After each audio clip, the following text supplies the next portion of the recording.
பண்றோம். நீங்க வந்து யூ கேன் இத ரெஃபரன்ஸா வச்சுக்கோங்க. ஸோ நீங்க டில் 13th சாப்டர் சொல்லி கொடுக்குற வரைக்கும் you can wait until then. So because next ரவுண்ட்ல வருவாங்க. நேத்து வந்தவங்க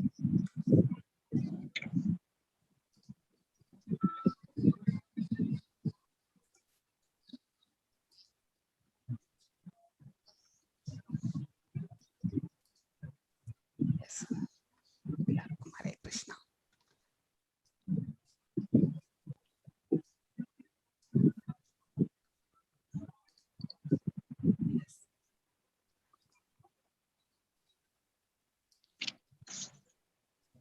யாரெல்லாம் யாத்திரைக்கு போறீங்கன்றத இந்த செஷன் முடிஞ்ச பிறகு எனக்கு அட்லீஸ்ட் நியூ ஜாயினிஸ் யாரெல்லாம் யாத்திரை போறீங்களோ அவங்க எல்லாம் எனக்கு கொஞ்சம் அப்டேட் பண்ணுங்க.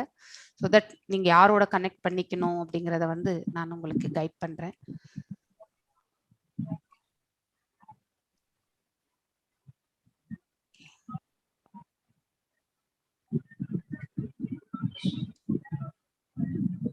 ஒரு நிமிஷம். ஓகே. ஓம் நமோ பகவதே வாசுதேவாய. ஓம் நமோ பகவதே வாசுதேவாய. ஓம் நமோ பகவதே வாசுதேவாய.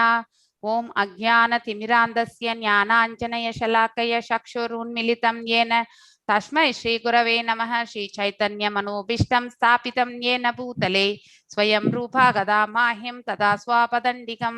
हे कृष्णा करुण सिन्धु दीनबन्धु जगत्पते गोपेशा गोपिका कान्त राधकान्त नमस्तुते. तप्त काञ्चन गौरंगी राधे वृंदावनेश्वरी वृषभानुसुते देवी प्रणमामि हरिप्रिये. वाञ्छकल्पदारुभ्यश्च कृपसिन्धुभ्य एव च पतितानां पावनेभ्यो वैष्णवेभ्यो नमो नमः. जय श्री कृष्ण चैतन्य प्रभु नित्यानंद श्री अद्वैत गदाधर श्रीवासदि गौरभक्त वृंद. हरे कृष्णा कृष्ण कृष्ण हरे हरे हरे राम राम राम हरे हरे. எல்லாருக்கும் வணக்கங்கள். ஸோ இன்னைக்கு நாம நேத்தினுடைய கண்டினியூவேஷனா இருக்கக்கூடிய அதாவது இந்த குணத்திரய விபாக யோகம் அந்த யோகத்தை பற்றி தான், அதாவது 3 குணங்களுடைய சுபாவங்கள், அதனுடைய இயல்புகள், அதனால் ஒரு உயிர்வாழியினுடைய நடத்தை, இது எல்லாமே நம்ம தெரிஞ்சுக்கணும். அவருடைய பிறப்பு எப்படி இருக்கும், மறுபிறவி எப்படி இருக்கும், அவர்கள் இறந்த பிறகு இங்கே செல்வார்கள், அவங்கள அது எல்லாத்தையுமே நம்ம வந்து இங்கே பார்க்க போகின்றோம். ஆல்ரெடி பாதி முடிச்சுட்டே வந்திருக்கோம். ஸோ இப்போ வந்து கண்டினியூவேஷன். ஆக்சுவலி 18th ஸ்லோகம். जय श्री कन्नन माताजी वासिंगे माताजी. राधे कृष्ण माताजी. राधे कृष्ण माताजी. ओम श्री कृष्ण परमात्मने नमः. श्रीमद् भगवद गीता. ऊर्ध्वं गच्छन्ति सत्त्वस्था मध्ये तिष्ठन्ति राजसाः जगन्य गुणवृत्तिस्था अधो गच्छन्ति तामसाः. Yes, yes. அதாவது பாத்தீங்கன்னாக்கா இங்க சத்வம், அதாவது பாத்தீங்கன்னா those who are situated in the mode of goodness, பாத்தீங்கன்னாக்கா யார் ஒருவர் சத்வ குணத்துல வந்து நிலை பெற்று இருக்கிறார்களோ அவர்கள் வந்து உயரவான அந்த மேல் உலகங்களுக்கு, upward to the higher planets, அவர்கள் வந்து பாத்தீங்கன்னாக்கா மேல் உலகங்கள், நமக்கு மேல இருக்கக்கூடிய உலகங்கள், அதாவது பாத்தீங்கன்னா பிரம்மலோகம், தப்போலோகம், தேவலோகம், இதெல்லாம் இருக்கு. அந்த மாதிரியான லோகங்களுக்கு செல்கிறார்கள். அதே மாதிரி பாத்தீங்கன்னாக்கா ரஜோகுணத்தில் இருப்பவர்கள் மீண்டும் இந்த புவி வாழ்க்கையிலே வந்து பாத்தீங்கன்னாக்கா பலநோக்கு செயல்களில் ஈடுபடுபவர்களுடைய அந்த குடும்பத்தில் அவர்களுடைய பிறவி என்பது இருக்கின்றது.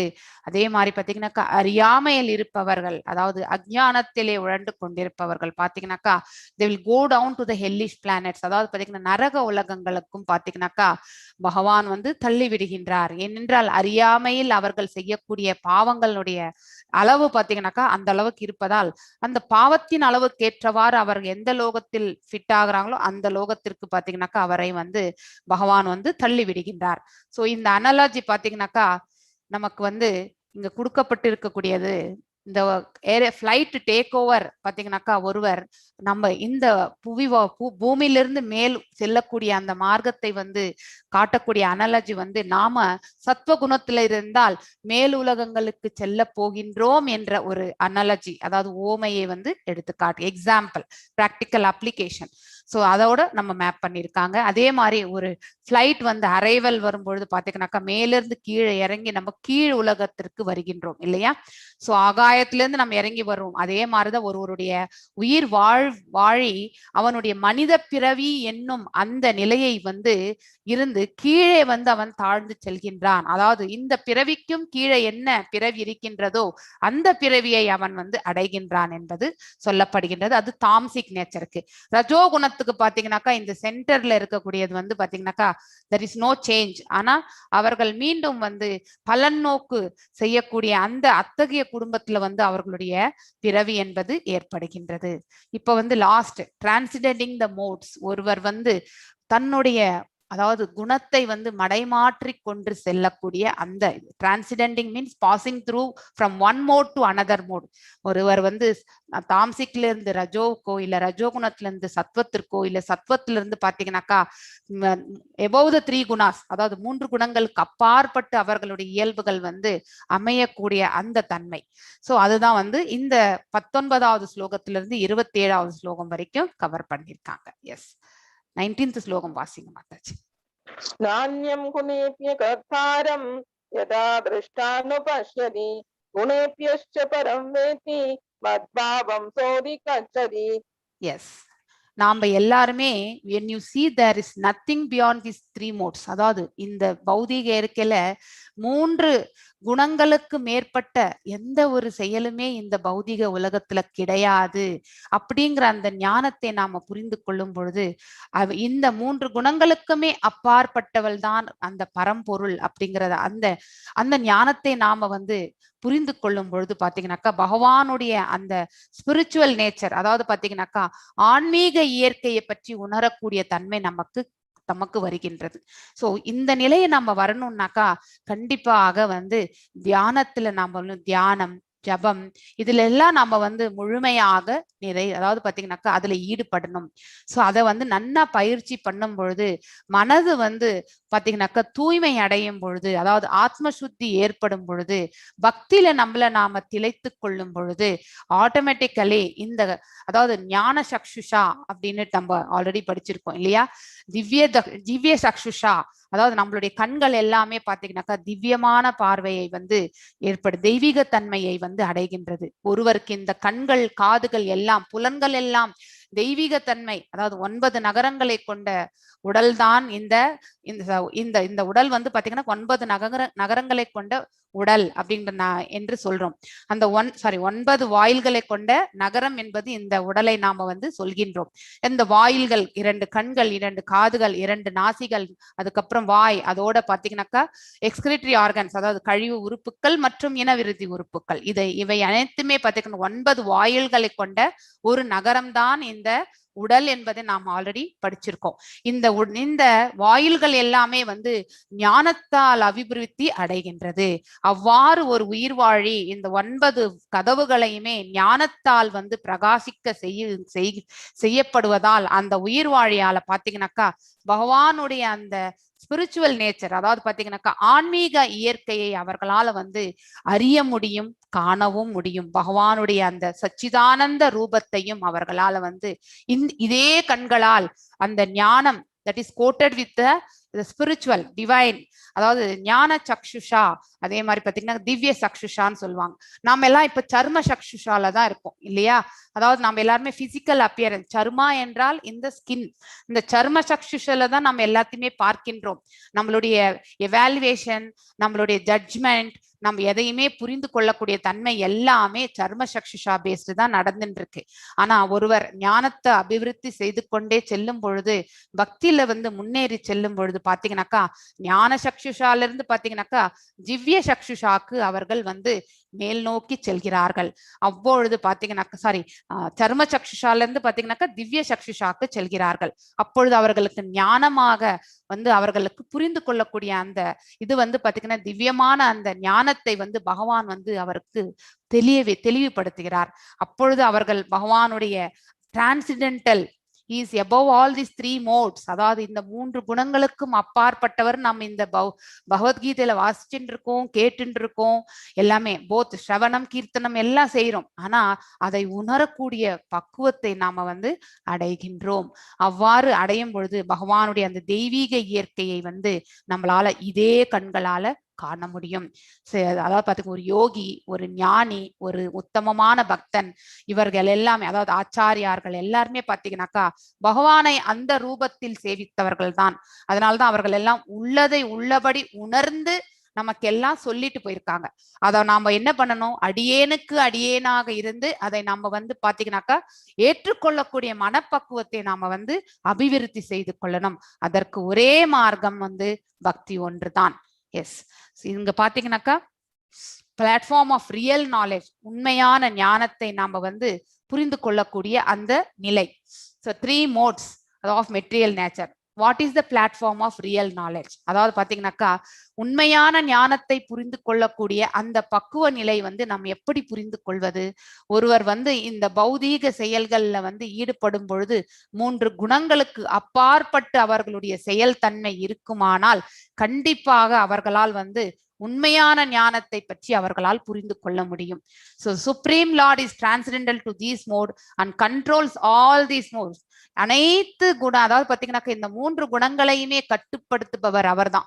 அதாவது நம்மளை ரட்சிப்பவரும் அவர்தான். நம்மளை வந்து உள்ளுக்குள்ள இருந்து பாத்தீங்கன்னாக்க ஒரு ஆக்ஷனை வந்து செயல்படுகின்றோம் என்றால் நாம எந்த குணத்தோடு இருக்கின்றோமோ அதற்கான அனுமதியும் பகவான் தான் அளிக்கிறார். அதனால நம்ம சத்துவத்துல இருந்தா நம்மளோட எண்ணங்கள் எல்லாம் சத்துவத்துல இருக்கும். அதற்கான பர்மிஷனும் பாத்தீங்கன்னாக்கா ஃப்ரீ வில்ல பகவான் நமக்கு கொடுக்கிறார். அதே மாதிரி நம்ம ரஜோல இருந்தா ஒரு பாவகாரியம் செய்யறதுக்கு நம்ம மனசு வந்து அதன் மேல உந்துதல், உள்ளுக்குள்ள ஒரு மனசு சொல்றது இந்த வழி நல்லது கிடையாதுன்னு சொன்னா கூட அந்த குணத்திற்கேற்ற பாரு அவனுடைய செயல்பாடு வந்து அமைந்து விடுகின்றது. உள்ளுக்குள்ள இருந்து பகவான் அந்த பர்மிஷனையும் வந்து வழங்கின்றதா இருக்கார். அதனால்தான் நம்ம குணத்தை வந்து பாத்தீங்கன்னாக்கா வெல்லணும். ஒருவர் இந்த 3 குணங்களை வந்து வெல்லக்கூடிய தன்மைக்கு சென்றால் ஆப்வியஸ்லி பாத்தீங்கன்னாக்கா அவர் மனசு வந்து பாத்தீங்கன்னா புலன்கள் வந்து கட்டுப்பாட்டுக்குள் வைக்கக்கூடிய அந்த மனசை அவர் பெறுகிறார். அந்த மனது ஸ்ட்ராங்கா, அதாவது டிட்டர்மைண்டா அவருடைய ஆக்ஷன்ஸ் எல்லாமே இருக்கும். அப்பொழுது பாத்தீங்கன்னாக்கா அவர்கள் செயல்படக்கூடிய தன்மை எல்லாமே தெய்வீக தன்மை வாய்ந்ததாக அமைந்து விடுகின்றது. 3 குணங்களுக்கு அப்பாற்பட்டு தான் நம்ம செயல்கள் இருக்க வேண்டும்.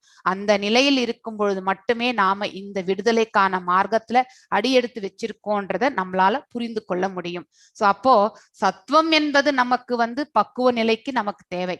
ஆனா அந்த சத்துவத்தையும் நாம வந்து மேல அதையும் விடுத்து நம்ம வந்து மேல போகணும். ஏன்னா சத்துவத்திற்கு இலக்கே வந்து சந்தோஷம் இல்லையா? சோ சந்தோஷத்தை எதிர்பார்த்து நம்ம செயல்படக்கூடாது. அதை நம்மளுடைய பகவான் கைங்கரியமா எடுத்து செய்யப்படும் போது அப்ப அந்த 3 குணங்களுக்கு அப்பாற்பட்ட நிலைக்கு நாம செல்கின்றோம். சோ நெக்ஸ்ட் பாத்தீங்க, how can one transcend the modes? எவ்வாறு ஒருவர் வந்து பாத்தீங்கன்னாக்கா மடைமாற்றி ஒரு குணத்திலிருந்து இன்னொரு குணத்திற்கு அவர் வந்து மேல் நோக்கி செல்ல முடியும் அப்படின்னாக்கா by understanding the science properly, by learning from the proper souls. அதாவது உன்னதமான ஆத்மாக்கள் ப்ராப்பர், அதாவது அதுக்குன்னு பக்குவம் அடைந்த ஆத்மாக்களிடம் இருந்து, ஆத்மாக்கள் என்றால் ஒரு ஆச்சாரியாரிடமிருந்து ஒரு குருவிடமிருந்து தான் நாம வந்து இந்த பழம்பெரும் விஞ்ஞானத்தை நாம வந்து கற்க வேண்டும், பயில வேண்டும். அவர் என்ன உபதேசம் செய்கிறாரோ அதை வந்து உள்ளது உள்ளபடி அவர் உணர்ந்திருப்பார். அதை வந்து அவர் மேல நம்பிக்கை வைத்து நாம் அதை ஏற்றுக்கொள்ளக்கூடிய மனப்பக்குவத்தை நாம வந்து வளர்த்து கொள்ள வேண்டும். எஸ், ஹி இஸ் ரைட் அப்படிங்கிறத வந்து நாம தெரிஞ்சுக்கணும். ஒருவர் அந்த நம்பிக்கையை வளர்த்து கொள்ளும் பொழுது மட்டுமே அந்த குரு என்ன சொல்ல வரார் அப்படிங்கிறத வந்து புரிந்து கொள்ளக்கூடிய மனப்பக்குவம் வரும். அதை ஏற்றுக்கொள்ளக்கூடிய மனப்பக்குவம் வரும். அதற்கேற்றவாறு அவர்களுடைய செயல்பாடுகளையும் அவர்கள் அமைத்துக் கொள்வார்கள். அப்படிப்பட்ட ஒரு மனிதர் மட்டும்தான் ரஜோல இருந்து பாத்தீங்கன்னாக்கா சத்துவத்திற்கு வந்து மேல் நோக்கி செல்ல முடியும். சத்துவத்தில் இருப்பவர்கள் வந்து சுத்த சத்துவத்திற்கு வந்து செல்ல முடியும். சோ அப்படின்னா சமாதி நிலையை அடையக்கூடிய மார்க்கம், விடுதலை அடையக்கூடிய மார்க்கத்தை அவர்களால் வந்து அந்த தன்மையை அவர்களால் செய்ய முடியும்.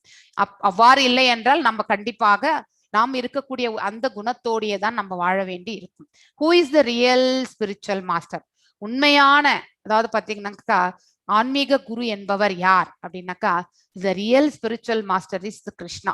அல்லது அவருடைய பரம்பரை, அதாவது பாத்தீங்கன்னாக்கா அவர் வந்து சொல்லி கொடுத்த அதே அவருடைய உபதேசங்களை எடுத்து வழி நடத்தி வரக்கூடியவர்கள் தான் பாத்தீங்கன்னாக்கா உண்மையான ஸ்பிரிச்சுவல் மாஸ்டர்.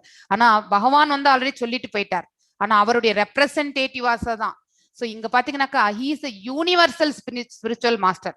எல்லா அகிலங்களுக்குமே பாத்தீங்கன்னாக்கா அவர் தான் வந்து, அதாவது ஹி இஸ் த குரு அப்படிங்கறது வந்து நாம் தெரிஞ்சு கொள்ளணும். அவரிடம் இருந்துதான் பாத்தீங்கன்னாக்கா இப்போ வந்து அர்ஜுனன் வந்து ஒரு சத்திரியன், அதனாலதான் பாத்தீங்கன்னாக்கா he didn't come into the Brahmanical இது வரல. he ruled the country, அதாவது அவருடைய அண்ணன் கீழே வந்து எந்தெந்த பிரதேசங்கள் தம்பிமார்கள் எல்லாமே அவங்கவுங்க இது எல்லாமே ஆண்டுட்டு போனாங்க.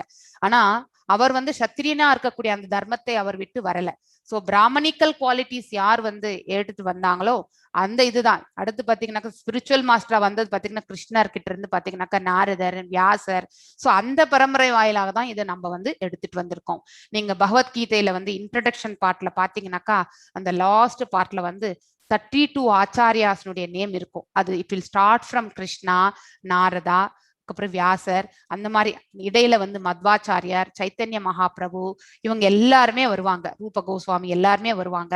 சோ நம்ம பிரபுபாதர் வந்து 32nd ஆச்சாரியாவா இருப்பார். அவருடைய குரு வந்து சரஸ்வதி தாக்கூர், அதாவது பாத்தீங்கன்னா பக்தி சரஸ்வதி தாக்கூர் அப்படிங்கிற சரஸ்வதி தாக்கூர் என்ற அவருடைய நாமமும் அங்கே இருக்கின்றது. சோ இவங்க எல்லாருமே அந்த வழியில வந்தவங்க தான். சோ பகவான் தான் பாத்தீங்கன்னாக்கா is the real spiritual master.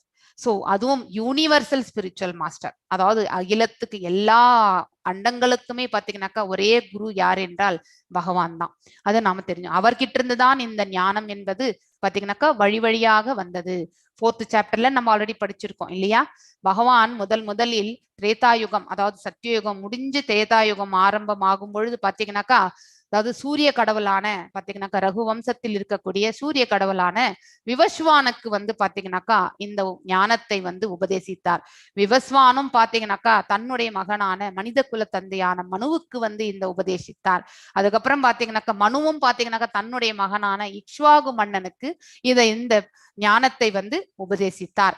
ஆனா அதுக்கப்புறம் வந்து பாத்தீங்கன்னாக்கா ராமருடைய தாத்தா தான் விவஸ்வான், சாரி இது இக்ஷ்வாகு அது பாத்தீங்கன்னா தசரத மகாராஜாவுடைய தந்தை.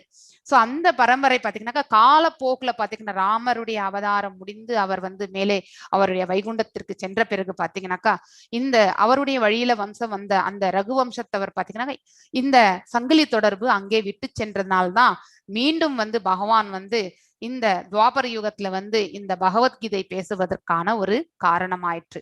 அதனால எதையுமே வந்து ஒரு குரு பரம்பரையில வந்து விட்டு போகாம எடுத்துட்டு போகணும். அவங்க என்ன உண்மையை சொல்லியிருக்காங்களோ அதை வந்து ஏற்றுக்கொள்ளக்கூடிய மனப்பக்குவம், அதை புரிந்து கொள்ளக்கூடிய ஞானம், இதை எல்லாத்தையுமே நம்ம வந்து அபிவிருத்தி செய்து கொள்ளணும். எஸ் 20th ஸ்லோகம் வாசிங்க மாதாஜி. குணான் ஏதான் அதீத்யத்ரீன் தேஹே தேக சமுத்பவான் ஜன்ம மிருத்யு ஜரா துக்கை விமுக்தோ அமிர்தம் மஷ்ணுதே. எஸ், ஜன்ம மிருத்யு ஜரா முக்தி, அதாவது பாத்தீங்கன்னாக்கா நமக்கு வியாதி, நமக்கு 4 குறைபாடுகள் இல்லையா? இந்த புவி வாழ்க்கையில பிறக்கக்கூடிய ஒவ்வொரு உயிர் வாழிக்குமே 4 குறைபாடுகள். பிறப்பு என்பதே ஒரு குறைதான். இந்த பிரபஞ்சத்துல நாம வந்து பிறக்க வேண்டிய அவசியமே கிடையாது. அதான், ஆனா நம்ம பிறக்கும் பொழுது பாத்தீங்கன்னாக்கா எப்படி பாகவதத்துல வந்து பிறக்கும் பொழுது ஃபர்ஸ்ட் வந்து பாத்தீங்கன்னா நாம எல்லாருமே நித்திய பத்தர்களாக இருப்பதால் தான் பகவான் இந்த டெம்பரரி வேர்ல்ட்ல நம்மள வந்து இங்கே பிறவி எடுக்க வைத்து நாம பக்குவ நிலையை அடைந்த பிறகு அந்த அவர் இருக்கக்கூடிய அந்த ஆன்மீக உலகத்திற்கு நம்மளை அழைச்சிருக்கிறார். சோ அதனால இங்க பக்குவம் அடைவதற்காக தான் நாம இங்க டெம்பரரி விசிட் தான் நம்ம பண்ணியிருக்கோம். ஆனா இதுவே நிரந்தரம் என்று நாம வந்து இருந்து விடக்கூடாது. சோ அதனாலதான் இந்த 3 குணங்கள்ல பாத்தீங்கன்னாக்கா நம்ம ஆட்கொள்ளப்பட்டிருக்கின்றோம். So when the embodied soul being is able to transcend these 3 modes, இந்த 3 குணங்களை வந்து பாத்தீங்கன்னாக்கா ஒருவர் வந்து கடக்கலாம் அப்படின்னாக்கா நிர்குணவாதிய அந்த நிலையை அவர் அடையும் பொழுது he can become free from அவர் பிறப்பு, இறப்பு, அதுக்கப்புறம் அதான் ஜென்ம மிருத்யு ஜரா அப்படின்னா வயோதிகம், சோ அதுக்கப்புறம் வியாதி, இந்த 4 விதமான குறைபாடுகளை வந்து அதிலிருந்து அவர் வந்து விடுதலை அடைகிறார். and he can enjoy nectar even in this life.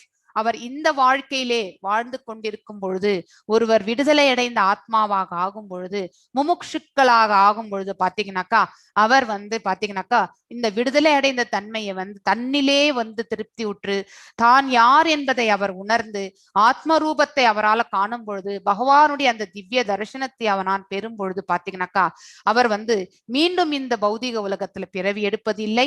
அவருக்கு பிறப்பு இறப்பு என்னும் அந்த சக்கரத்திலிருந்து பாத்தீங்கன்னாக்கா விமோக்ஷனம் கிடைக்கின்றது. அதுதான் இந்த 20th ஸ்லோகத்துல வந்து சொல்லியிருக்காங்க. எஸ், 21st ஸ்லோகம் வாசிங்க. அர்ஜுன உவாச்ச கைர்லிங்கே த்ரீன் குணான் ஏதான் அதிதோ பவதி பிரபோ இமாச்சார கதம் சைதாம் த்ரீன் குணான் அதிவர்த்ததே. எஸ், அதாவது அவ்வாறு மோட்சம் அடைந்த ஆத்மாக்கள், அதாவது பாத்தீங்கன்னாக்கா அவர்கள் இந்த பிறவியிலே இருக்கும் பொழுதே, இங்கு வாழ்ந்துட்டு இருக்கும் பொழுதே, அதாவது ரிஷிகள், ஞானிகள், ஒரு சந்நியாசி, அதாவது யோகி எல்லாம் பாத்தீங்கன்னாக்கா இந்த நிலையில தான் இருப்பாங்க. ஃபார் எக்ஸாம்பிள் நம்ம இதுல கூட பாத்தீங்கன்னாக்கா ஆழ்வார்கள், அதுக்கப்புறம் நம்ம இவர் கூட பாத்தீங்கன்னா சந்திரசேகர பெரியவா எல்லாம் பாத்தீங்கன்னாக்கா தேர் ஆல் பாத்தீங்கன்னாக்கா லிபரேட்டட் சோல்ஸ். இந்த வாழ்க்கையில வாழும் பொழுதே அவர்கள் வந்து பாத்தீங்கன்னாக்கா முக்தி பெற்ற ஆத்மாக்களா தான் வாழ்ந்துட்டு போனாங்க. So by what symptoms is one known who is in transcendental to these modes, அதாவது அவர்கள் முக்தி பெற்ற ஆத்மாக்களாக இந்த பிரபஞ்சத்துல வாழும்பொழுது அதாவது அவருடைய அறிகுறிகள் எல்லாம் எப்படி இருக்கும் அப்படிங்கறது வந்து அவரை எவ்வாறு நாம் அறிய முடியும், இவர் வந்து முக்தி பெற்ற ஆத்மாவாக இருப்பார் அப்படிங்கறது வந்து நாம் எப்படி புரிந்து கொள்வது, and how we can transcend the modes of nature, எவ்வாறு இந்த 3 குணங்களுக்கு அப்பாற்பட்டு அவர் வந்து சென்றிருக்கின்றார் என்று எவ்வாறு நான் புரிந்து கொள்வது அப்படின்னு ஒரு கொஸ்டின் வந்து அர்ஜுனர் வந்து வைக்கிறார்.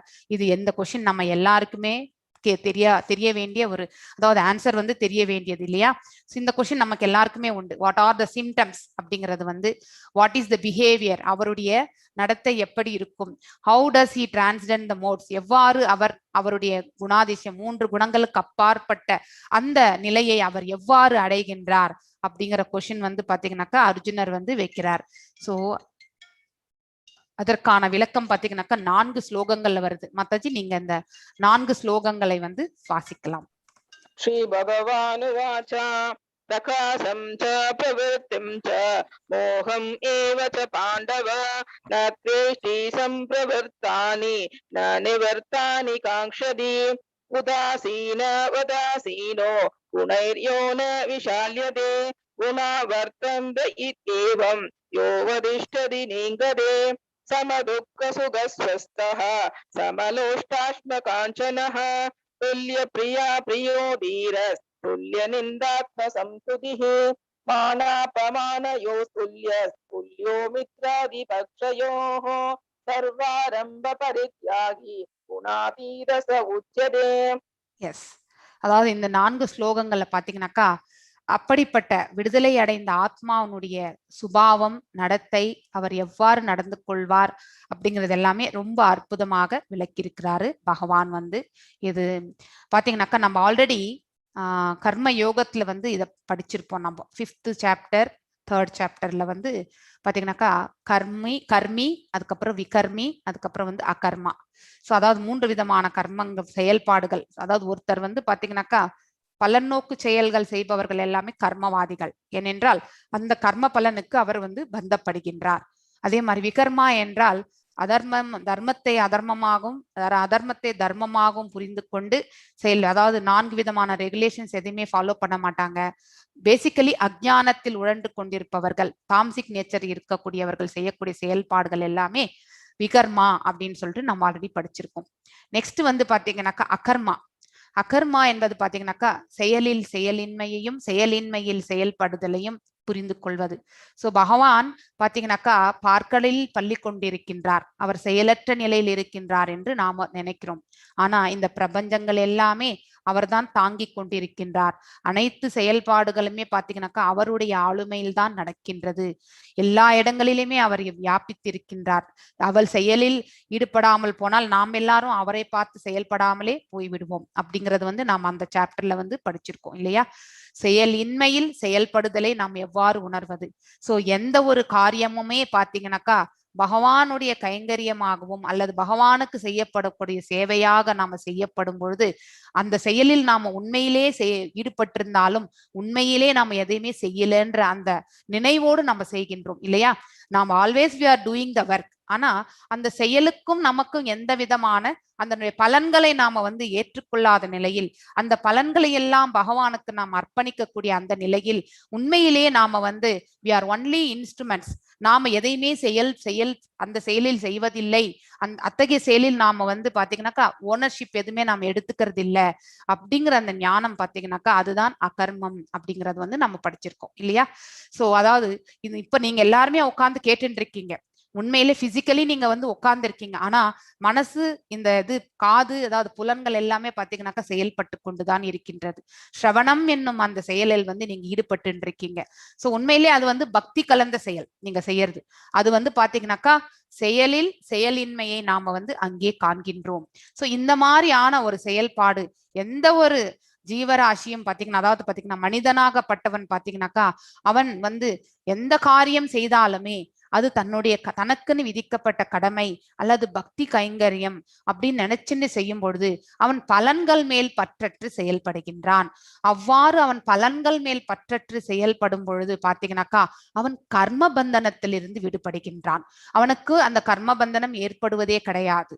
சோ அப்படிப்பட்ட செயல்பாடுகள் தான் வந்து பாத்தீங்கன்னாக்கா அகர்மமான செயல்கள் அப்படின்னு சொல்லுவோம். அவர் வந்து ஒரு அகர்மி. உண்மையிலே அவர் சதா சர்வகாலம் எல்லா செயல்களிலும் ஈடுபட்டிருந்தாலும் அவருக்குன்னு விதிக்கப்பட்ட கடமைகள் எதுவுமே இல்லை அப்படின்னு நினைக்க தோணும். ஏனென்றால் அனைத்துமே பக்தியாக அவர் வந்து பார்ப்பார். சோ எல்லாமே பக்தி கைங்கரியமாக செய்யும் பொழுது நம்ம பக்தி செய்யும் பொழுது அது ஒரு செயலாக நினைக்கிறோமா? கண்டிப்பாக இல்லை. நீங்க வீட்டிலே கூட பாத்தீங்கன்னாக்கா பூஜை ரூமை தொடச்சி அழகா அதுக்கப்புறம் பகவானுடைய படலுங்க அதாவது இருக்கக்கூடிய எல்லா கடவுளுடைய போட்டோக்களுக்கு எல்லாம் நம்ம வந்து பாத்தீங்கன்னாக்கா அலங்காரம் செய்து அதுக்கப்புறம் பாத்தீங்கன்னாக்கா விளக்கு ஏற்றி அர்ச்சனை செய்து இது எல்லாமே இது என்னது சாலிகிராமம் இருந்தா சாலிகிராமத்தை வந்து நம்ம வந்து அபிஷேகம் செய்கின்றோம் இல்லையா? சோ அந்த செயல்கள் எல்லாம் நாம் ஈடுபடும் பொழுது உண்மையிலே நாம் எப்பயாவது நினைக்கிறோமா இதெல்லாம் ஒரு செயல் அப்படின்னு? இது வந்து நம்ம இந்த ஒரு செயலா நினைச்சு செய்யறோம். ஆனா அதே வந்து வீட்டுல சமைக்கணும்னா சமையல் வந்து ஒரு செயல் தான் இல்லையா? அதே மாதிரி பாத்தீங்கன்னா வாசிக்கணும்னா வந்து படிக்கிறோம்னா ஒரு செயல். ஆனா பக்தி செய்யறது வந்து நம்ம ஒரு செயலாவே என்னைக்குமே கருத மாட்டோம். அப்படி நாம வந்து இந்த பௌதீக இயற்கையில நமக்குன்னு விதிக்கப்பட்ட கடமைகளாக இருந்தாலும் அதையெல்லாம் நமக்கு பகவான் நமக்கு கொடுத்திருக்கக்கூடிய வாய்ப்பு. அவருக்கு நாம சேவை செய்கின்றோம் என நினைச்சு நம்ம செய்தோம்னாக்கா நம்ம சமையல் வந்து பாத்தீங்கன்னாக்கா பகவானுக்காக சமைக்கின்றோம். இது எல்லாமே பிரசாதம், அவருக்கு சமர்ப்பணம். சோ நம்ம அதாவது ஒரு வாசிக்கின்றோம், அதாவது உட்காந்து நம்ம ஏதோ செயல்படுகின்றோம், இல்லை ஆபீஸ்ல போயிட்டு செயல்படுகின்றோம். இது எல்லாமே வந்து நம்ம பக்தியா நினைச்சு செஞ்சோம்னு வச்சுக்கோங்களேன், உண்மையிலே நாம எந்த செயலிலுமே ஈடுபடாத தன்மைக்கு நாம வந்து தள்ளப்படுகின்றோம். அவ்வாறு நாம செயல்படும் பொழுது அதனால் விளையக்கூடிய எந்த கர்ம பலனா இருந்தாலும் அது புண்ணியமாக இருக்கட்டும் பாவமாக இருக்கட்டும் அது நமக்கு வந்து ஆட்கொள்வது கிடையாது. இவ்வாறு நம்மளுடைய இருமைகளை வந்து நாம வந்து குறைத்து கொண்டே செல்கின்றோம். At one point of time நம்மளுடைய அக்கௌண்ட் பேலன்ஸ் பாத்தீங்கன்னாக்கா 0 ஆகும். அந்த நிலையில் வரும்பொழுது மட்டுமே நாம வந்து விடுதலை அடைந்த ஆத்மாக்கள் என்ற அந்த நிலைக்கு நாம செல்கின்றோம். சோ அதுதான் வந்து அந்த குவாலிஃபிகேஷன் தான் நாம இங்க பார்க்க போகிறோம். அதற்கு சில மனப்பக்குவமான அதாவது பாத்தீங்கன்னா ஆலோசனைகளும் சரி நம்ம புரிந்து கொள்ளக்கூடிய விதமும் நமக்கு தேவை. சோ அப்பொழுதுதான் நம்ம அந்த ஆக்ஷன்ஸ் எல்லாமே ரைட்டான டைரக்ஷன்ல எடுத்துட்டு போக முடியும். ஒரு பக்தி செய்யும் பொழுது பாத்தீங்கன்னாக்கா மனசு அங்கதான் முழுசா வச்சிருக்கணும். சோ பக்தி செஞ்சுட்டே இருக்கும், அர்ச்சனை பண்ணிட்டே இருக்கும், ஆனா நம்ம அமெரிக்கால இருக்கக்கூடிய நம்ம தங்க பொண்ணு என்ன பண்ணுவா அப்படின்னு யோசிக்க கூடாது. சோ அப்பனா டிஸ்ட்ராக்ஷன் அங்க போறதை தவிர பக்தி வந்து முழுமையாக நாம செய்யறது இல்லைன்ற அர்த்தம். சோ அந்த போக்கஸ் எடுத்துட்டு வரணும்னாக்கா கண்டிப்பாக இந்த இயல்புகள் எல்லாம் நாம வந்து we have to develop these characteristics. இந்த மாதிரியான இயல்புகளை நம்ம ஏற்படுத்தி கொண்டோம் என்றால் நாம செய்யக்கூடிய பக்தியிலும் நம்ம வந்து பூர்ணத்துவமாக நம்ம வந்து செயல்படுகின்றோம் என்பதை நாம புரிந்து கொள்ள முடியும். இங்கே சொல்லப்பட்டிருக்கிறது என்னவென்றால் he who does not hate illumination, அதாவது பாத்தீங்கன்னாக்கா பிரகாசம் இருக்கும் பொழுது அதை நம்ம வெறுக்காமலும், அதே மாதிரி அட்டாச்மெண்ட், அதாவது பாத்தீங்கன்னா நமக்கு ஒரு அட்டாச்மெண்ட் இருக்கு, அதே மாதிரி டெலியூஷன், அதாவது இது 3 குணங்களோடு சம்பந்தப்பட்டது. பிரகாசம் என்பது பாத்தீங்கன்னாக்கா ஞானத்தை சொல்வது, அது சத்வத்தில் இருப்பவர்களுக்கான ஒரு அறிகுறி.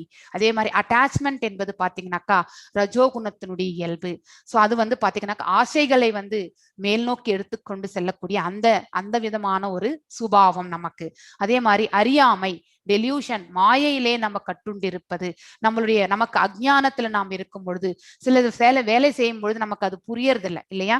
அந்த மாதிரியான நிலையில இருக்கும்போது நமக்கு இது புரியலேன்னு சொல்லிட்டு நம்ம அதை வந்து வெறுக்கவும் கூடாது ஆக்சுவலி. ஸோ இதெல்லாம் இருக்கும் பொழுது வந்து நம்ம வந்து பாத்தீங்கன்னாக்கா நமக்கு இதெல்லாம் இருக்கே, அதாவது நமக்கு வந்து ஞானம் இருக்கே அப்படின்னு சொல்லிட்டு அகங்கார தன்மை வந்து அதையும் நம்ம வெளிப்படுத்தக்கூடாது.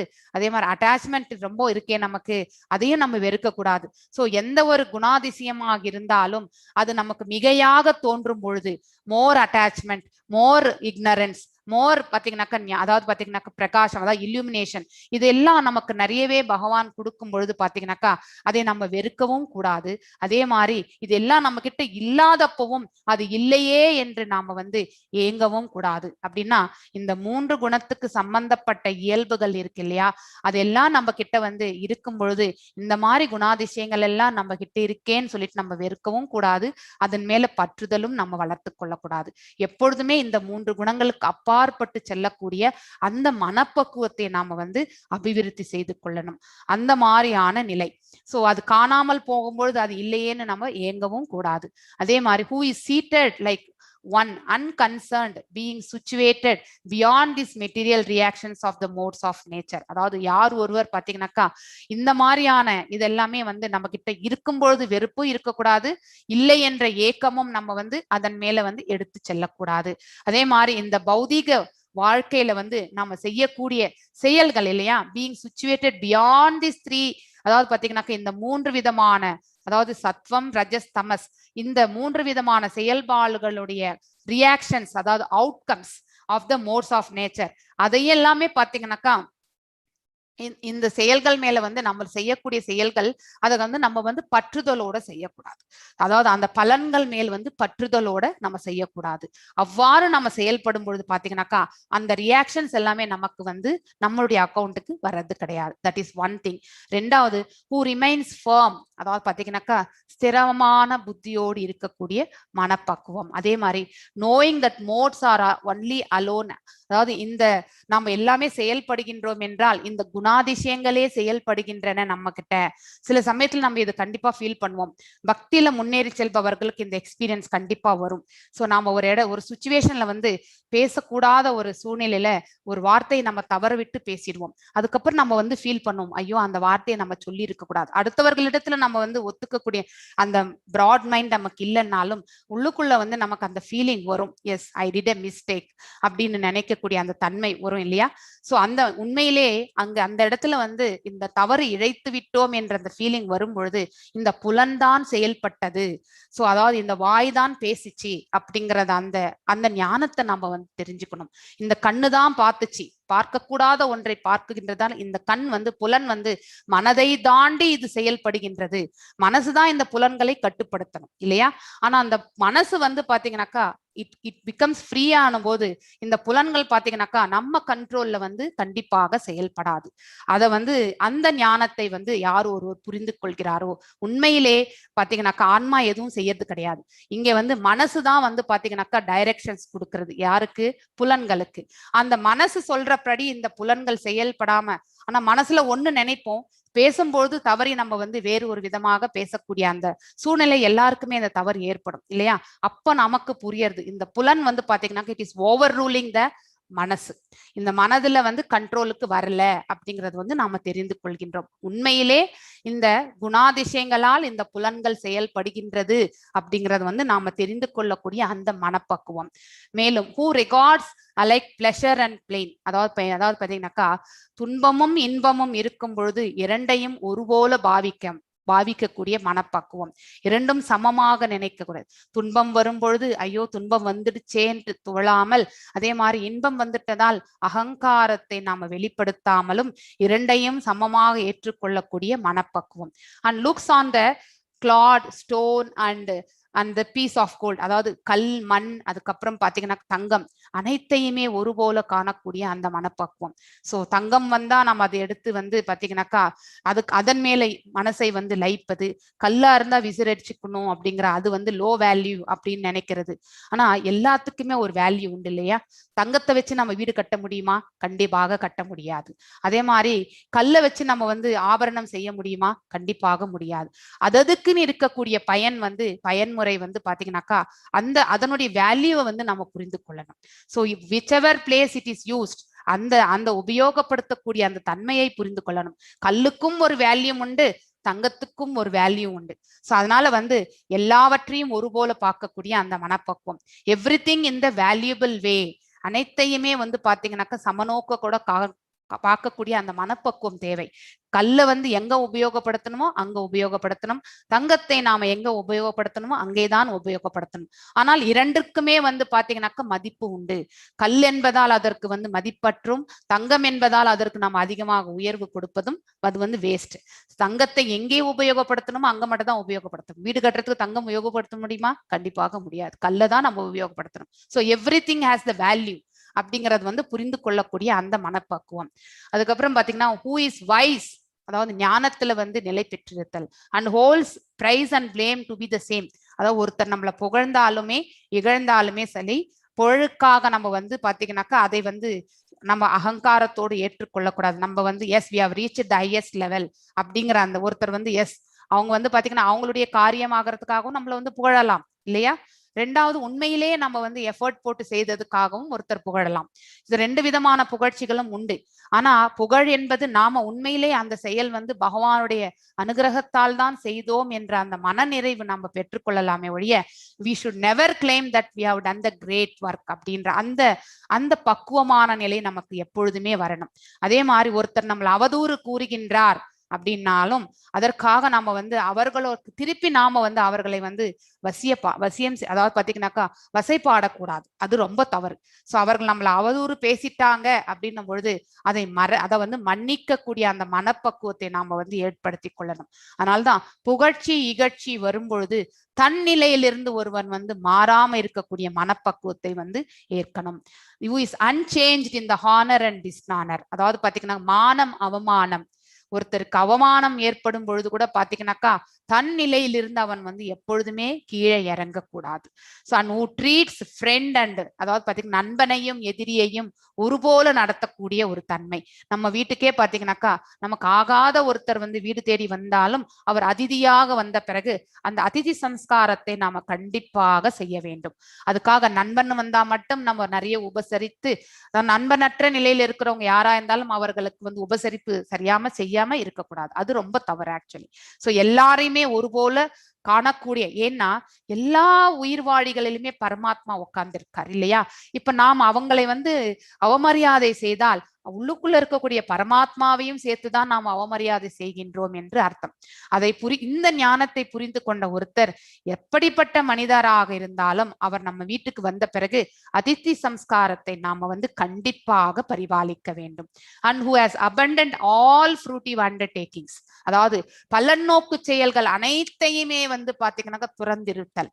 சோ அவர்கள் அப்படின்னாக்கா தான் செய்யக்கூடிய செயல்கள் அனைத்துமே வந்து பகவானுக்கு செய்யக்கூடிய சேவை என்று எடுத்துக்கொண்டு செய்யும் பொழுது அங்கே அவன் வந்து பாத்தீங்கன்னாக்கா எந்த பலன் மேலேயும் அவன் வந்து பற்றுக்கொள்வது கிடையாது. பகவான் என்ன கொடுக்கிறாரோ அதை ஏற்றுக்கொள்ளக்கூடிய மனப்பக்குவம் மட்டும்தான் அவருக்கு இருக்கும். சோ இப்படிப்பட்ட குணாதிசயங்களை ஒருவர் யார் அபிவிருத்தி செய்து கொள்கிறார்களோ அவர்கள்தான் பாத்தீங்கன்னாக்கா அதுதான் அவர்களுடைய சுபாவம். ஒருவர் வந்து பாத்தீங்கன்னாக்கா 3 குணங்களுக்கு அப்பாற்பட்டு சென்றிருக்கின்றார் அப்படின்னு புரிந்து கொள்ளக்கூடிய அந்த ஞானம் வந்து பாத்தீங்கன்னாக்கா இந்த சுபாவங்கள் எல்லாம் இருக்கணும். இப்படிப்பட்ட சுபாவத்தை வந்து நாம வந்து அடையும் பொழுது இந்த பௌதீக உலகத்துல எதுவுமே இல்லை, இந்த சிருஷ்டியே பரமாத்மா, பரமாத்மாவே சிருஷ்டி, இங்க எதுவுமே கிடையாது நமக்கு. சோ இந்த லோகத்துக்கு வந்திருக்கோம், நம்மளுடைய கடமைகளை செய்து நம்ம பகவானுடைய இடத்தை சேரணும், அது ஒன்றுதான் நம்மளுடைய இலக்கு அப்படின்னு நம்ம ஸ்டார்ட் பண்ணாலுமே இறுதியில வந்து பாத்தீங்கன்னாக்கா பக்தி ஒன்று மட்டும்தான் நாம எந்த நிலையில் இருந்தாலும் நாம பகவானுக்கு செய்யக்கூடிய கைங்கரியம். அது மோட்சம் அடைந்தாலும் சரி மோட்சம் அடையாவிட்டாலும் சரி நாம இந்த சேவைக்காக மட்டுமே பிறந்தவர்கள் அப்படிங்கிற அந்த ஞானத்தை அவர்கள் வந்து அபிவிருத்தி செய்து கொள்கிறார்கள். Yes. Next slogam 26th slogam vasinga Mataji. मांसयो व्यभिचारेण भक्तियोगेन सेवते सगुणान् समतीत्यैतान् ब्रह्मभूयाय कल्पते. Yes, one who engages in full devotional service. அதாவது பாத்தீங்கன்னாக்கா முழுமையான பக்தி சேவையில் யார் ஒருவர் தங்களை ஈடுபடுத்திக் கொள்கிறார்களோ, who does not fall down in any circumstances, எந்த ஒரு சூழ்நிலையிலுமே பாத்தீங்கன்னாக்கா தவறி வீழாதவர்கள். அதாவது பாத்தீங்கன்னா தவறி வீழாதவர்கள் என்றால் இந்த 3 குணங்களிலிருந்து பாத்தீங்கன்னாக்கா அவர்கள் வந்து மேல் நோக்கி செல்கிறார்கள், நிர்குண நிலையை அவர்கள் அடைகிறார்கள். At once transcends the modes of material nature and comes to the level of Brahman, அதாவது சமாதி நிலையை அவர்கள் வந்து அடைகிறார்கள். அது இவ்வளவு நேரம் நம்ம அந்த 4 ஸ்லோகத்துல விளக்கணும் இல்லையா? அந்த குணாதிசயங்களை யார் ஒருவர் அபிவிருத்தி செய்து கொள்கிறார்களோ அவர்கள் வந்து இந்த பிரம்மன் என்ற அந்த நிலை, அந்த நம்ம ஜீவாத்மா பாத்தீங்கன்னாக்கா ஹையஸ்டா அடையக்கூடியதே வந்து பிரம்ம நிலை தான். அந்த நிலையை வந்து ஒருவர் அடையும் பொழுது நம்ம வந்து பகவானை வந்து இதே கண்களால வந்து சேவிக்க முடியும். எஸ், எக்ஸாம்பிள்ஸ் பாத்தீங்கன்னாக்கா நம்ம வந்து இங்க கொடுத்துருக்காங்க. ஹவு டு டிரான்ஸ்ஜெண்ட் த மோட்ஸ் அப்படிங்கறது வந்து ஆல்ரெடி நான் ரொம்ப டீட்டெயிலாவே விளக்கிட்டேன் நான். So one who engages fully, முழுமையாக பக்தி தொண்டில் தன்னை ஈடுபடுத்திக் கொள்வதன் மூலமாக ஒருவர் வந்து அதாவது பாத்தீங்கன்னாக்கா எந்த குணாதிசயமாக இருந்தாலுமே இந்த 3 குணங்களுக்கு அப்பாற்பட்டு செல்லக்கூடிய அந்த நிலையை அவர்கள் அடைகிறார்கள். அன்ஃபாலிங் இன் ஆல் சர்க்கம்ஸ்டான்சஸ், எத்தகைய சூழ்நிலை இருந்தாலும் அவர்கள் தவறி இங்கே வீழ்வது கிடையாது. அதுக்கப்புறம் பாத்தீங்கன்னா at once transcends the mode of material nature, அதாவது இந்த 3 குணங்களுக்கு அப்பாற்பட்டு அவர்கள் இந்த 2 நிலைகளை, அதாவது ஃபுல்லா நம்ம வந்து பக்தி சேவையில ஈடுபடுத்திக் கொள்வது, எந்த ஒரு தருணத்திலும் அவர் வந்து இந்த இக்கட்டான, அதாவது இந்த துக்காலயத்துல வந்து தவறி விழக்கூடிய செயல்கள்ல வந்து ஈடுபட மாட்டார்கள். பலநோக்கு செயல்கள், அதே மாதிரி புலன் நுகர்ச்சி செயல்கள், சோ இந்த மாதிரியான செயல்பாடுகள் அவர்கள் தங்களை ஈடுபடுத்திக் கொள்ள மாட்டார்கள். அப்படிப்பட்டவர்கள் இந்த 3 குணாதிசயங்களுக்கு அப்பாற்பட்டு செல்கிறார்கள். அவர்கள் thus comes to the level of Brahman, பிரம்மன் என்னும் அந்த நிலையை வந்து அவர்கள் அடைகிறார்கள். Yes, 27th ஸ்லோகம் வாசிங்க மாதாஜி. ब्रह्मणो हि प्रदेष्टागम अमृतस्याव्ययस्य च शाश्वतस्य च धर्मस्य सुगस्यैकान्तिकस्य च. Yes, I think இதோட லாஸ்ட் நினைக்கிறேன் மாதாஜி, இல்லீங்களா? Yes, माताजी. Yes, நீங்க அந்த இது முடிச்சிருங்க. ஓம் தத்சவிது. ओम तत्सत् इति श्रीमद् भगवत गीतासु उपनिषत्सु ब्रह्म विद्यायां योगशास्त्रे श्री कृष्णार्जुन संवादे गुणत्रय विभाग योगो नाम चतुर्दशोऽध्यायः. हरे कृष्ण. ஹரே கிருஷ்ணா. சோ அவ்வாறு அந்த பிரம்ம நிலையை அடையும் பொழுது பாத்தீங்கன்னாக்கா which is the constitutional position, அதாவது விடுதலை அடையக்கூடிய அந்த நிலை சமாதி நிலை. சோ சமாதி என்றாலே fixing once mind on the Lord, அதுதான் வந்து சமாதி நிலை. எந்த ஒரு சூழ்நிலையிலுமே பாத்தீங்கன்னாக்கா பகவானை தவிர்த்து அவருடைய அந்த மனது பாத்தீங்கன்னாக்கா அவர் மேலேயே லைத் இருக்கக்கூடிய அந்த பக்குவ நிலை. சோ அல்டிமேட் ஹாப்பினஸ், அதாவது உண்மையான சந்தோஷம் என்பது பாத்தீங்கன்னாக்கா அந்த ஆத்ம சந்தோஷம் தான் நமக்கு, இல்லையா? சோ நாம விடுதலை அடையக்கூடிய அந்த சந்தோஷம் வந்து எப்பொழுதுமே நித்தியமானது, which is immortal, imperishable and eternal. Immortal means அழிவற்றது, சாரி இம்பெரிஷபிள் என்பது அழிவற்றது, அதே மாதிரி இம்மார்டல் என்பது பாத்தீங்கன்னாக்கா மரணமற்றது, அதே மாதிரி எட்டர்னல் என்பது நித்தியமானது. சோ இந்த 3 நிலை, அதாவது குவாலிட்டிஸ் தான் அந்த அதாவது மோட்சம் அடையக்கூடிய அந்த நிலையை தான் வந்து இவ்வாறு விளக்கப்பட்டிருக்கின்றது. Constitutional position, conditional position. Condition என்றாலே கட்டுண்டவர்கள், நாம் எல்லாருமே கட்டுண்ட ஆத்மாக்கள் தான். ஆனா இதுல இருந்து நாம வந்து எலிவேட் ஆகி கான்ஸ்டிடியூஷன் பொசிஷன்னாலே ஒரு உயிர்வாழினுடைய கான்ஸ்டிடியூஷனல் பொசிஷன் என்னன்னாக்கா நித்தியத்தன்மை அடைவது. அதாவது பாத்தீங்கன்னாக்கா அவன் வந்து இந்த பிரபஞ்சத்தை விட்டு பாத்தீங்கன்னாக்கா இந்த பந்தங்களிலிருந்து விடுபட்டு செல்வதுதான் வந்து கான்ஸ்டிடியூஷனல் பொசிஷன், அதுதான் லிபரேட்டட் மோட். அந்த நிலையை அவன் வந்து அடைகின்றான். ஒருவன் வந்து அந்த ஆத்ம நிலையை, சாரி இந்த பிரம்ம நிலையை அடையும் பொழுது, சமாதி நிலையை அடையும் பொழுது அவன் விடுதலை அடைந்த தன்மையை அந்த நிலைக்கு தள்ளப்படுகின்றான். சோ இப்ப வந்து நம்ம வந்து இதனுடைய கன்க்ளூஷன் இருக்கும்னு நினைக்கிறேன். ஒரு நிமிஷம், சம்மரி இது ஃபுல்லா நம்ம போட்டுட்டு. Okay, S. சோ இப்ப பாத்தீங்கன்னாக்கா டிவோஷனல் சர்வீஸ், ஃபர்ஸ்ட் என்ன சொல்லியிருக்காங்க, devotional service is the safest position. ஒரு ஞானி யோகியா இருந்தா கூட பாத்தீங்கன்னாக்கா யோகத்துக்கு நம்ம நிறையவே வந்து பாத்தீங்கன்னாக்கா ஃபோக்கஸ் பண்ணணும். ஞானத்தை நம்ம நிறையவே வந்து வாசிச்சு கத்துக்கணும் இல்லையா? ஸோ இது 2 நிலைகள் வந்து பாத்தீங்கன்னாக்கா நிறைய நம்ம வந்து கடினமான பயிற்சிகள் செய்யணும். ஸோ இன்னைக்கு கூட காலையில நம்ம பாத்தீங்கன்னாக்கா பாகவதத்துல வந்து பீஷ்மருடைய அவருடைய உயிரை விடக்கூடிய தன்மையை பற்றி பேசணும். ஸ்லோகம் நம்பர் 9.33 நினைக்கிறேன், 32 or 33. அதுல பாத்தீங்கன்னா அவர் he is only mentioned as a bhakta, he is not an yogi or ஞானி.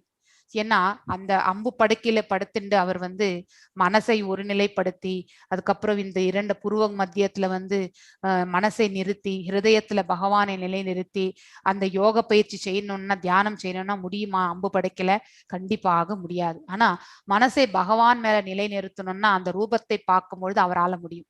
சோ அங்கேயும் பீஷ்மருக்கு வந்து பாத்தீங்கன்னாக்கா நம்ம வந்து ஒரு பக்தனாக தான் கருதப்பட்டார்.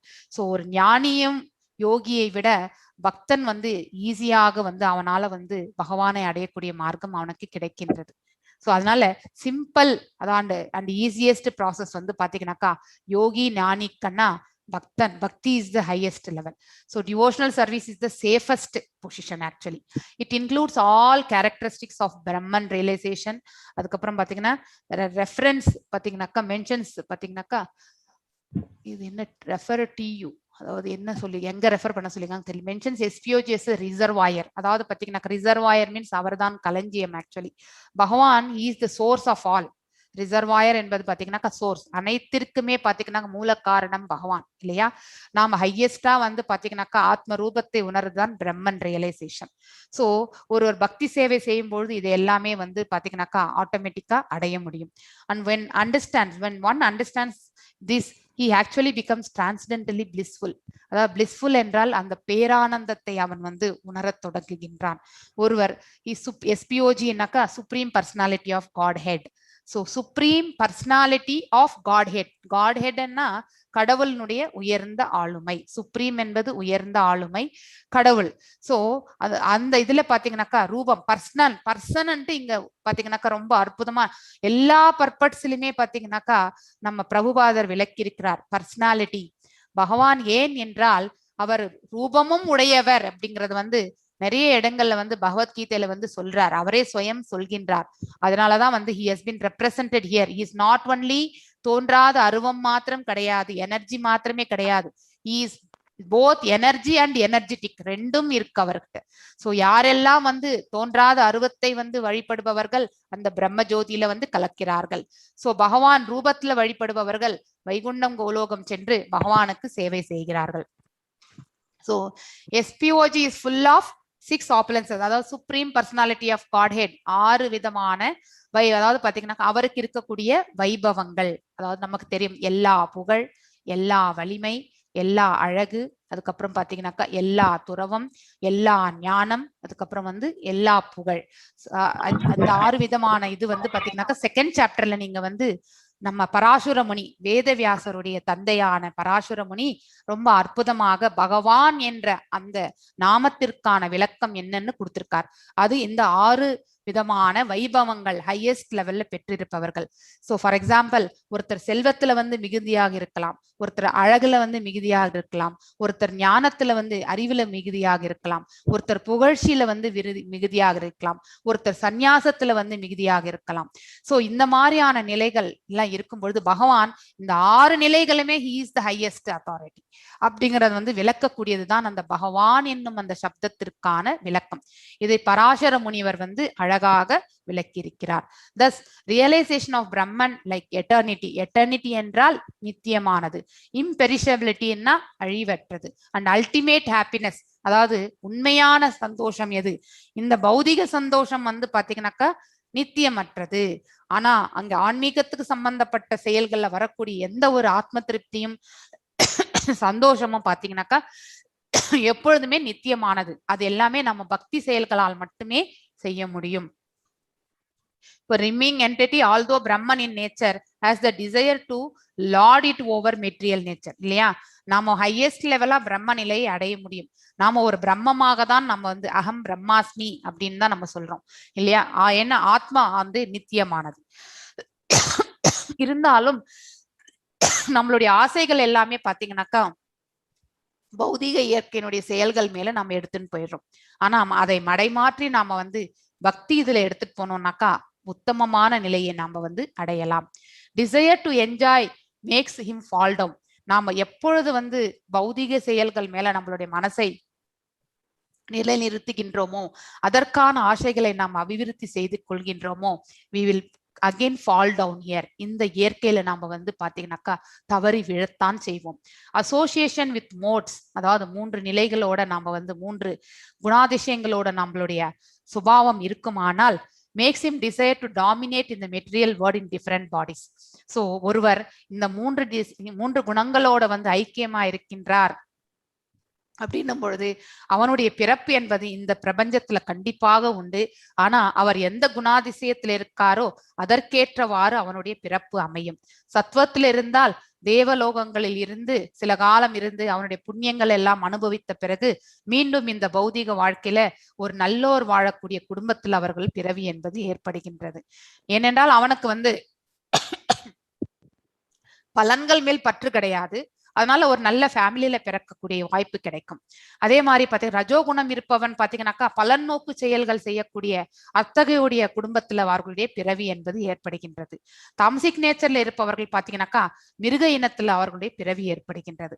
சோ அதனால வெவ்வேறு உடல்களை வந்து இங்கே தரிக்கின்றார்கள்.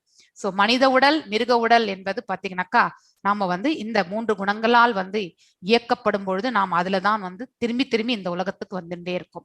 How devotional service helps. So இதுல இருந்து நம்ம வந்து விடுபடணும்னாக்கா பக்தி சேவை அது எவ்வாறு நமக்கு உதவுகின்றது என்பதை நாம் இங்க பார்க்கின்றோம். நம்மளை வந்து பக்தி சேவையில நாம எடுத்துட்டு போகும் பொழுது நம்மள வந்து இந்த பௌதீக நிலையிலிருந்து ஆன்மீக நிலைக்கு நம்மள நாம எடுத்து செல்கின்றோம். சோ இந்த உடல் வந்து பாத்தீங்கன்னாக்கா இந்த ஆன்மா வந்து பாத்தீங்கன்னாக்கா தூய்மை அடைகின்றது. சோ உண்மையிலே ஆன்மா எந்த செயலிலுமே ஈடுபடுவது கிடையாது. நமக்கு இருக்கக்கூடிய அந்த ஷட்டில் பாடி, கிராஸ் பாடி, அதாவது ஸ்தூல சூக்ஷ்ம உடல்களால் தான் நம்ம எல்லா காரியங்களிலுமே ஈடுபடுகின்றோம். அதற்கான பலன் எல்லாமே பாத்தீங்கன்னாக்கா இந்த ஆன்மா தான் சங்கடமான சூழ்நிலைக்கு தள்ளப்படுகின்றது. சோ இந்த ஆன்மா வந்து பாத்தீங்கன்னாக்கா சுத்திகரிக்கப்படணும்னா நம்ம பக்தியில நாம எடுத்துட்டு போகணும். சோ அடுத்து his unlawful desire to control material nature is removed இல்லையா. சோ பக்தியில நீங்க எடுத்துட்டு போனீங்கன்னாக்கா automatically the hankering for the materialistic things எல்லாமே நமக்கு குறைய ஆரம்பிச்சிடும். அதாவது நம்ம கிட்ட இருக்கக்கூடிய தீய குணங்களான இருக்கக்கூடிய பேராசை, அதுக்கப்புறம் குரோதம், அதுக்கப்புறம் பாத்தீங்கன்னாக்கா அடுத்தவர்களை பார்த்து பொறாமைப்படுதல், இது எல்லாமே நம்மளை விட்டு தானா விலகி சென்று விடும்.